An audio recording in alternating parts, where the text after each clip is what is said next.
Ang isang malambing na awit at malamyos na tinig ay isang paraan ng pagpaparamdam ng kalinga at pagmamahal ng isang ina sa kaniyang anak. Ang awit ng paghehele ay maririnig na inaawit para sa isang sanggol upang mapatahan sa pag-iyak at ito ay mahimbing na mapatulog.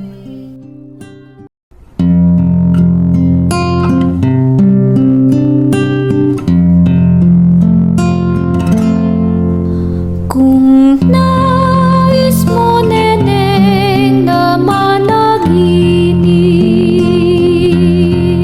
sa aking kandungan ka humilig,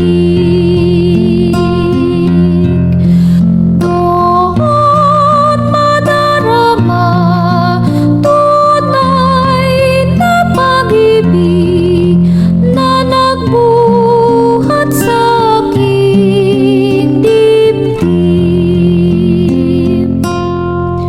sa awitin kita patutulugin,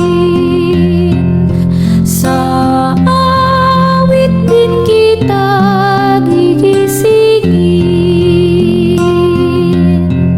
sa awit din kita laging mamahalin, sapagkat mahal ka sa akin.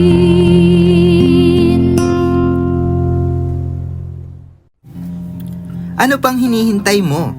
I-scan ang QR code para sa karaoke version ng katutubong awit na ito. Halina at ating awitin ang mga katutubong awit sa lalawigan ng Bulacan.